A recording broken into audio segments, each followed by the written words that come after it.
Good morning, everyone. Welcome back to Super Comic Fun Time. This is a little bit out of my normal element. It's first thing in the morning. I had planned on doing this video last night, but when I logged on to YouTube, it turned out that I had a community guideline strike. And it was for my Beavis and Butthead video from like a year ago. And so so I didn't panic. I've had one of these before, and all I did is the weird thing was it happened on Saturday, and I had uploaded a video on Sunday, but I did that from my phone, so I hadn't logged in to the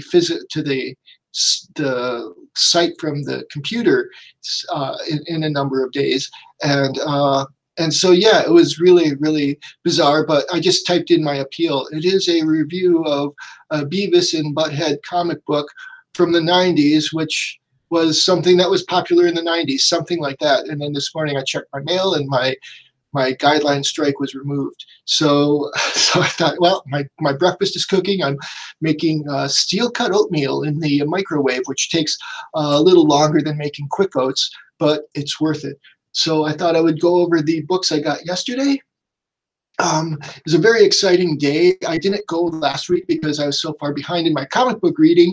I'd read Super Sons in the meantime, which, I think did this just come out yesterday? I forget. I just tried to pick up books that I read and enjoyed.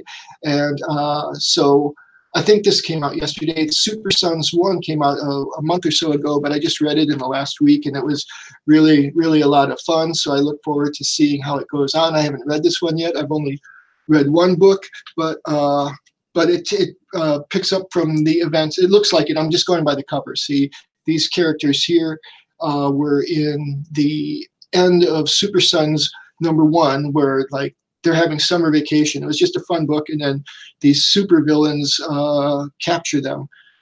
So yeah, if you're not reading Super Sons, I think it's a good book. At least the first issue was. I'm sure this one looks just as fun.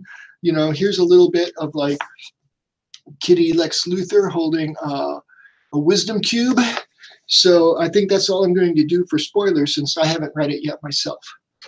Then I'd seen this book had come out, and I like the title. This is a throwback title to the 50s when Marvel wasn't much of a publisher. Journey into Mystery. This is a story that deals with Nick Fury. You see, you've got these kind of beautiful sunset type pictures. The main reason I picked this one up is it was the last copy at my local comic book store. So I thought, I'll give it a chance, and especially if it's like it looks practically sold out. Maybe there's some buzz about this book. Maybe there's not. I don't know. I have no idea how this will be, but I'm going to give it a try. Next up, I picked up Sandman Universe, House of Whispers #1. Now, this is another one I was way behind. I read the first book came out like a month ago, and I just read it within the last week. Last week, I think Dreaming came out. Maybe Dreaming #1 came out the week before. I don't know, but I was going to pick it up this week, but they were sold out. So I put that one on order, and I got this one. And yeah, I don't know. I don't know if these are all anthologies or they all connect together. It looks like they might connect somewhat together based on what I read, or maybe like the first Sandman book was all the characters you would meet. It was a little disjointed, but overall it was good, and I enjoyed it. Yeah, there's a Snickers ad. I'm sure everybody wants to see that. Aquaman fighting for Snickers. So yeah, this looks like it's dealing with one of the families we met in the very first Sandman book. And the premise seems to be that Sandman has gone missing. Maybe he wants to be in retirement. The first book is just about this crow looking for him, because crows have this innate sense of to know when dreaming is or where dreaming is. And but the King of Dreams is hiding from everybody for some reason. So then that brings us to, I guess, like these books are going to be different. The crow gets out of the dream world. First he goes into somebody else's dream, and they're having a party there. So I assume maybe that's going to be the dreaming book. It's like an old lady who I guess is dying, and she's more or less alone in the world. And so she has this great party in her dream, and I'm guessing that's what the dreaming is about. And this one looks like there's this family who is like on this boardwalk once the crow gets out of the dream. And so it'll be interesting to see how that goes. But Neil Gaiman, he's got credibility from the Sandman, and I've only read the first volume. I was talking to my local comic book store owner about it yesterday that I've only read the first volume, and I've heard like it doesn't really get good until the second and third volume, but I thought the first volume was great. And then I talked to his employee a little bit, who said something like, yeah, I didn't like the first volume and I never got past it, and everybody was telling me I should start with the second volume. And so again, I've got all those books in digital, and I just will have to put aside buying. At some point I'm going to have to just stop buying books every week, because I've got an incredible backlog. I also picked up Flash, which Flash is one of my favorite comics these days. It's kind of just familiar. I think it's a B+ run. I do sometimes get annoyed with certain things. Mostly, I think Iris and Barry's relationship seems weird to me. Like, they don't seem like real people, and maybe that has something to do with, everything that happened before. Oh my God, this is Old Lady Harley. This looks kind of like a cool book. The cover's kind of cool, at least. So yeah, I've been enjoying this. I started with the Flash War, and now we're past the Flash War. And last issue had to do with the Strength Force, I think. And it looks like this one is continuing on. It's the Grips of Strength, the conclusion. So like the Trickster gets chosen by the Strength Force, and then the trouble ensues. And finally, I picked up Fantastic Four #2, and I just had read Fantastic Four #1 the day before, so I'll talk about that a little bit. This book was pretty great. It's a little bit thicker than your standard comic book. The story was good. The Fantastic Four don't make much of an appearance in here. You do have Steve Ditko memoriam in this book, and yeah, you have Steve Ditko drawing of eternity and Doctor Strange, and Doctor Strange eternity, saying how nobody speaks in the presence of eternity. So that was nice. And they got some memories in there.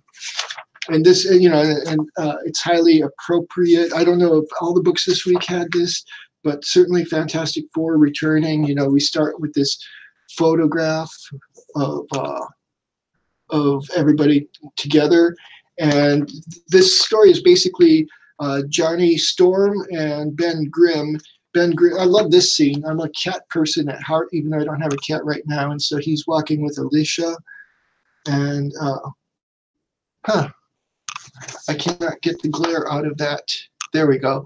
So, and she has him take a cat, and then he doesn't want a cat, but then the cats all like him, and so he's kind of into it. Johnny Storm's at a baseball game, and then suddenly the Fantastic Four signal comes up. It turns out to be, the Thing just knows it's not them, because he's given up, because he's been doing Marvel 2-in-1 with Doctor Doom. And yeah, so I don't want to spoil it too much, but basically this story is about Johnny and Ben, and how they're missing the Fantastic Four. Ben has given up because he feels they've looked everywhere. Johnny still has hope, and he gets mad with that. There's a hoax going on, and you have other characters introduced. And then you get this mini adventure, like a Lost Tales of the Fantastic Four, where one time they're stuck out in some place in space. But overall, the artwork in this was enjoyable. It's a little different than I'm used to seeing Ben portrayed, but I enjoyed it. I thought it was fairly good. And I guess I don't want to spoil too much, because it's still a relatively new book. I just want to kind of show some of the artwork. Then there's a backup feature with Doctor Doom. So that's a big spoiler, I guess.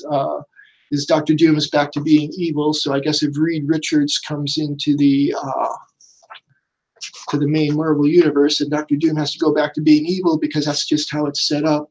I really enjoyed the artwork in this little backup story a lot more, but it's also darker. But it's just about the return of Doctor Doom to Latveria. And then we finally get this one page with the Impossible Man, and it's just a little joke on how the Fantastic Four isn't in this book, but then they promise they'll be in the next book, because, with the search for Wolverine, Marvel had a tendency to draw that out.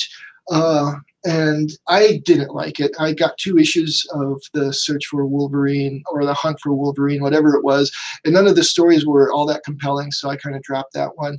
But this was good. And then the second issue, we actually see what the Fantastic Four has been up with all these years, and you know they're actually trying to restore the multiverse. I don't know if this has been in other books.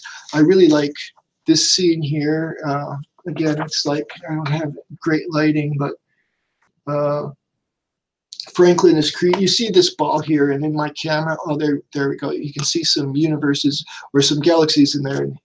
And so basically, spoiler alert, he creates universes, and then they travel to them to try to make them better. And then his power kind of stops, and shenanigans ensue. The kind of shenanigans that destroys entire universes.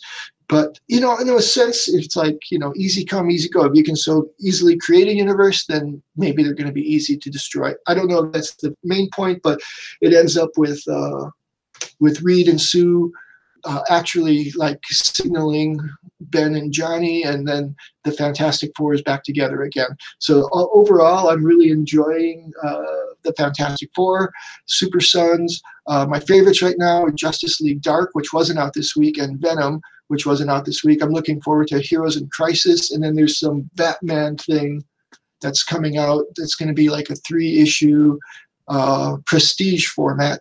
My comic book store is moving this weekend, so I realized I forgot to ask if they're doing anything for Batman Day.